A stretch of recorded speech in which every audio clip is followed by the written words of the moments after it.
پہلی بار اللہ تبارک و تعالی اپنے نیک بندوں میں جو خاص ہوتے ہیں ان پر اللہ تبارک و تعالیٰ کی خاص رحمتیں نازل ہوتی ہیں، جیسے کہ آیت کریمہ میں آپ نے سماعت کیا وَأَمَّا بِنِعْمَتِ رَبِّكَ فَحَدِّثْ۔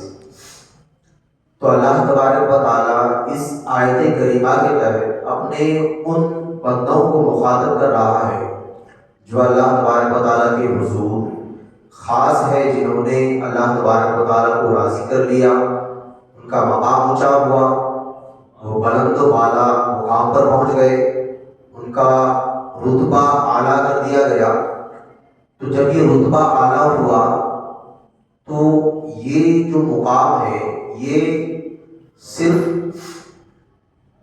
شہرت کی بنا پر یا ان کی قابلیت کی بنا پر نہیں ہوئی، اس میں اللہ تبارک و تعالیٰ نے جب بھی کسی بھی بندے کا مقام اونچا کرنا چاہا تو سب سے پہلے اس کو نبی کی غلامی عطا کی، کیونکہ نبی کی غلامی کے بغیر، حضور کی غلامی کے بغیر کوئی بھی بندہ مقام خاص تک پہنچ ہی نہیں سکتا۔ جب تک بندہ نبی کریم علیہ الصلوۃ والتسلیم کی بارگاہ کا قرب نہ حاصل کر لے، حضور کو اپنے دل میں نہ بسا لے، اپنے ایمان میں چاشنی نہ پیدا کر لے، تب تک خود حضور کے ارشاد ہے کہ وہ مومن کامل ہی نہیں ہے۔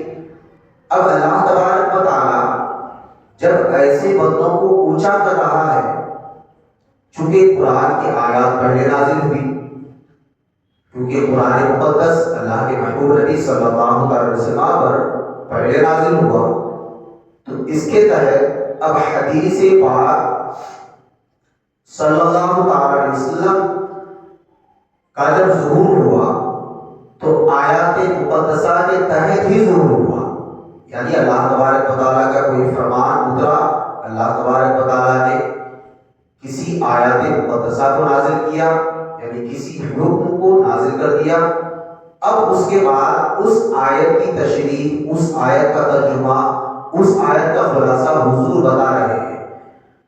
تو اس کے تحت اب اگر کوئی بندہ حضور کی بارگاہ کا قرب حاصل کر رہا ہے، مطلب یہ ہے کہ خدا خود چاہتا ہے کہ میرا فلاں بندہ وہ میرے محبوب کی غلامی میں شامل ہو جائے۔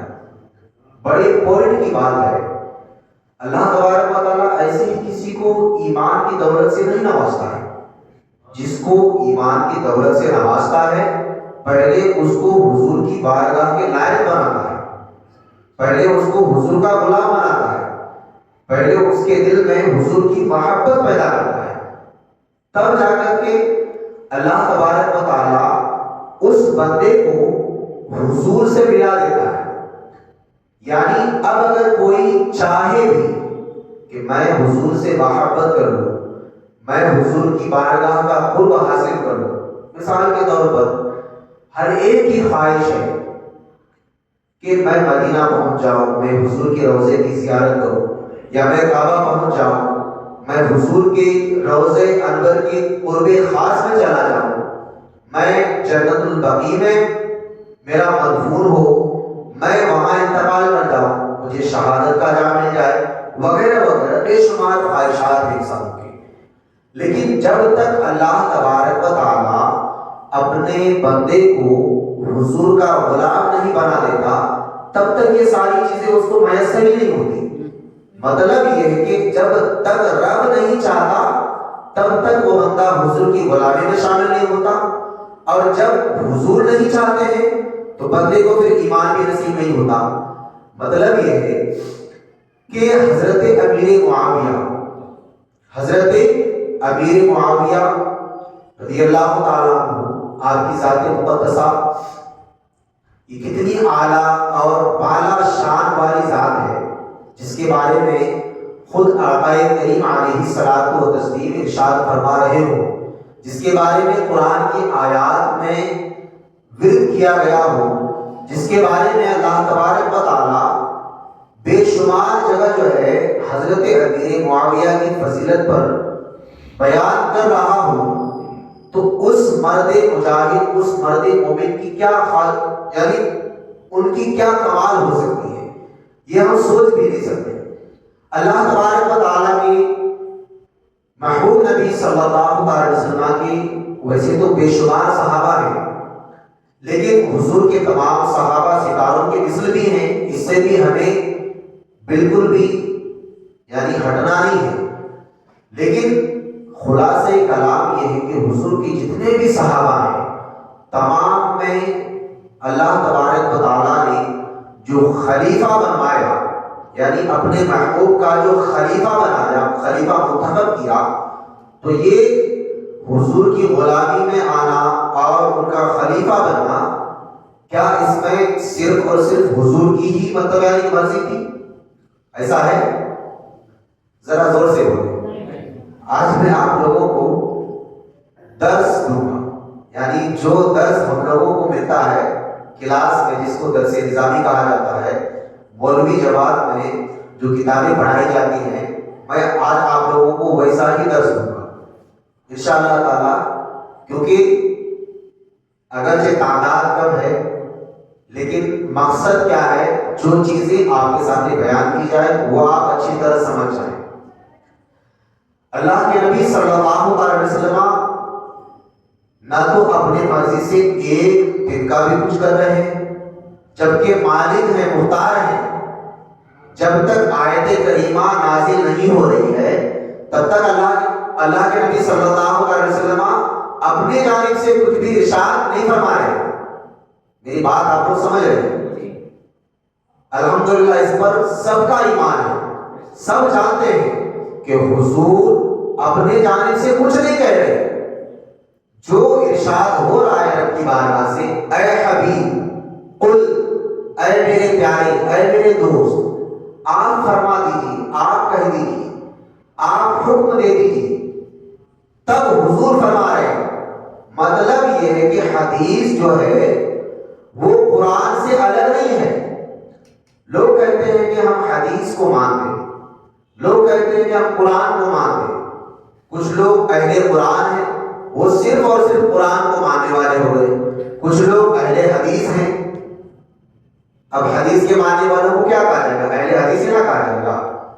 تو اس میں اگر اہل حدیث کا ذکر آ رہا ہے تو جو لوگ اہل حدیث یعنی کہ جو لوگ حدیث پر ہی فالو ہیں، اب وہ لوگ یہ دعویٰ نہیں کر سکتے کہ ہم لوگ قرآن کو بھی مانتے ہیں، کیونکہ اگر وہ قرآن اور حدیث دونوں کو الگ الگ کر رہے ہیں، ڈیوائڈ کر رہے ہیں، مطلب یہ ہے کہ ان کا ایمان کامل نہیں ہے، ان کا ایمان کامل نہیں ہے، کیونکہ قرآن اور حدیث ایک ہی ہے۔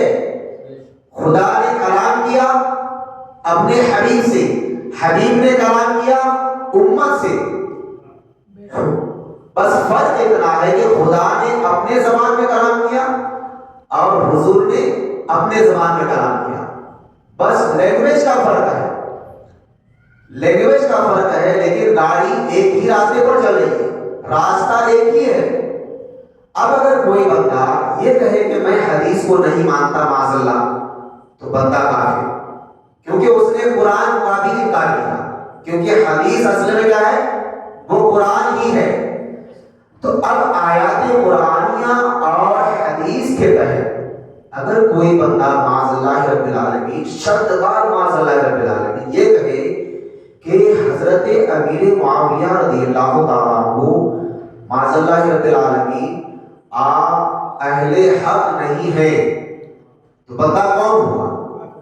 بندہ کافر ہو گیا، یعنی اس میں جو شک کرے گا وہ بھی کافر ہے۔ من شک فی کفرہ فقد کفر، یعنی جس نے یہ اعتراض کیا کہ حضرت امیر معاویہ معاذ اللہ رب العالمین وہ حق پر نہیں ہیں یا دیگر صحابہ کرام کی طرح نہیں ہیں معاذ اللہ، تو وہ بندہ ایمان سے خالی ہو گیا۔ پتہ چلا، معلوم ہوا کہ حضور کے تمام صحابہ ستاروں کے تو مثل ہیں ہی، یعنی ستاروں کے مانند ہیں، روشن ستارے ہیں، لیکن ان میں جو اللہ کے نبی صلی اللہ علیہ وسلم نے حضرت امیر معاویہ رضی اللہ تعالیٰ عنہ کی جو فضیلت بیان کی ہے، مطلب یہ ہے کہ اللہ کے نبی صلی اللہ علیہ وسلم جانتے ہیں کہ امیر معاویہ غیر نہیں ہے، میرا اپنا ہے، غیر نہیں ہے، میرا اپنا ہے، اگرچہ یزید ان کا بیٹا ہے، اگرچہ یزید ان کا بیٹا ہے۔ یزید کس کا بیٹا ہے؟ حضرت امیر معاویہ کا۔ اگر بیٹا غلط راستے پر جا رہا ہے تو یہ نہیں کہا جائے گا کہ باپ بھی غلط ہے۔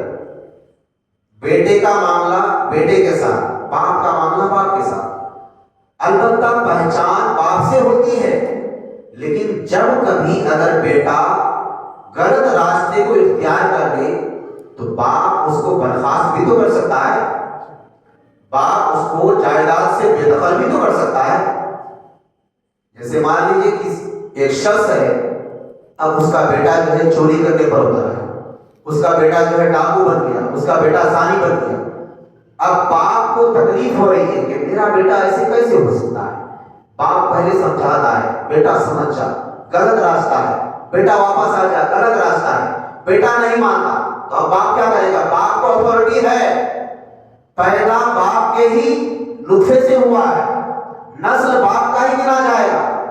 لیکن اب باپ کیا کرے گا؟ باپ کو اتھارٹی ہے، یعنی یہ اتھارٹی کون دیا ہے؟ اللہ تعالیٰ نے دیا ہے۔ یہ اتھارٹی کن کے ذریعے ملا ہے؟ رسول اللہ کے ذریعے ملا ہے۔ یعنی اب ان سے منقطع ہونے کے لیے اللہ کے نبی صلی اللہ علیہ وسلم کا احادیث ہے کہ اب اس کو بے دخل کر دو، اس سے علیحدگی کر لو، اس کا بائیکاٹ کرو۔ کیونکہ جب بات ایمان پر آ جاتی ہے، جب بات عشق کی ہوتی ہے تو اب وہاں پر جو ہے نسل بتائی نہیں جاتی۔ حضرت ابوبکر صدیق رضی اللہ تعالیٰ عنہ جنگ کے میدان میں ہیں، آپ کے فرزند جب کفر کی حالت میں تھے۔ اسی طرح حضرت عمر کا بھی واقعہ ہے، حضرت ابوبکر صدیق رضی اللہ تعالیٰ عنہ جنگ کے میدان میں ہیں اور بیٹا جب بعد میں ایمان لے آتا ہے تو کیا کہتا ہے؟ اے میرے والد محترم، اے میرے والد محترم، ایک وقت ایسا تھا کہ میری تلوار آپ کی گردن پر تھی، لیکن میں نے باپ کہہ کر کے آپ کو چھوڑ دیا تھا۔ حضرت ابوبکر صدیق کیا کہتے ہیں؟ حضرت ابوبکر صدیق کا یہ واقعہ ہے۔ پھر آپ لوگ کتنا کشمکش میں کیوں ہیں؟ حضرت ابوبکر صدیق کیا کہتے ہیں؟ اگر میری تلوار ہوتی تو خدا کی قسم میں یہ نہیں سوچتا کہ تو میرا بیٹا ہے۔ یہی بات جو ہے حضرت امیر معاویہ کا معاملہ ہے۔ بس صرف بات اتنی ہے کہ سمجھنے والے کے لیے اشارہ کافی ہے۔ وہ کہتے ہیں نا کہ سمجھدار کا اشارہ کافی ہے۔ تو جو لوگ حضرت امیر معاویہ رضی اللہ تعالیٰ عنہ کو معاذ اللہ رب العالمین غلط کہتے ہیں کہ بیٹا ایسا غلط ہے تو باپ بھی غلط ہوگا معاذ اللہ، تو ایسا نہیں ہے۔ بیٹے کے دل میں نفرت ہے، باپ کے دل میں الفت ہے۔ بیٹا غدار ہے، باپ وفادار ہے۔ بیٹا جہنمی ہے، باپ جنتی ہے۔ اور جنت کی بشارت کون دے رہے ہیں؟ جنت کی شہادت کون دے رہے ہیں؟ جنت کی ضمانت کون دے رہے ہیں؟ جس نے جنت یعنی جن کے ذریعے یعنی جن کو اللہ تبارک یعنی جن کو جو ہے اللہ تبارک و تعالیٰ کی طرف سے جنت کی ملکیت ملی ہوئی ہے، جنت کی ضمانت وہ دے رہے ہیں۔ اب اس پہ بھی لوگ اعتراض کریں گے، وہ کہیں گے کہ عشرہ مبشرہ میں حضرت امیر معاویہ تو ہے نہیں ہے۔ حضرت امیر معاویہ عشرہ مبشرہ میں جو وہ 10 صحابہ کرام ہیں جنہوں نے دنیا میں ہی جنت کی بشارت پائی، تو اس میں حضرت امیر معاویہ کا تو نام نہیں ہے۔ تو اب لوگ اعتراض کر سکتے ہیں۔ ان بے وقوفوں سے، ان گدھوں سے میں کہنا چاہوں گا کہ جو لوگ اس طرح کا اعتراض کرتے ہیں ان کو سمجھنا چاہیے حضور کا یہ بھی ارشاد ہے کہ میرے تمام صحابہ ستاروں کے مثل ہیں، میرے تمام صحابہ ستاروں کے مثل ہیں۔ اور حضور اپنے زبان مبارک سے اگر یہ کہہ رہے ہوں کہ میرے تمام صحابہ ستاروں کے مثل ہیں تو بے وقوفوں کو سمجھنا چاہیے کہ ستارے تو چمکتے ہیں، ستارے تو روشنی دیتے ہیں، ستاروں میں روشنی ہوتی یہ ستارہ چمکتا ہوا ستارہ ہوتا ہے، ستارہ کالا کروٹا ہوتا ہے۔ ستارے اگر اپنی آفتاب میں ہو وہ اندھیرا تو نہیں دکھاتا، ستارے روشن ہیں۔ مطلب یہ ہے کہ حضور کے تمام صحابہ واقعی میں جنتی ہیں۔ حضور اپنے الفاظ میں بظاہر اگر یہ کہہ رہے ہو کہ میرے تمام صحابہ ستاروں کے مثل ہیں، لیکن جو علم والے ہیں اس کی حقیقت تک جب پہنچتے ہیں، جب اس کے خلاصے تک پہنچتے ہیں، تو وہ کہتے ہیں کہ حضور کا خلاصہ اس جملے پر یہ ہے کہ میرے تمام صحابہ جنتی ہیں، کیونکہ جو جنتی ہیں ان میں عیب نہیں ہوتا۔ اور اسی طرح لائٹ کی روشنی، لائٹ میں روشنی ہے، مطلب یہ ہے کہ لائٹ میں کوئی عیب نہیں ہے۔ ہاں اگر آپ لائٹ کو بند کر دو تو اس کی روشنی چلی گئی، لیکن حضور اپنے زبان مبارک سے بظاہر تو فرما رہے ہیں میرے تمام صحابہ ستاروں کے مثل ہیں۔ اب ستارے چمکتے ہیں، مطلب یہ ہے کہ میرے تمام صحابہ جنتی ہیں۔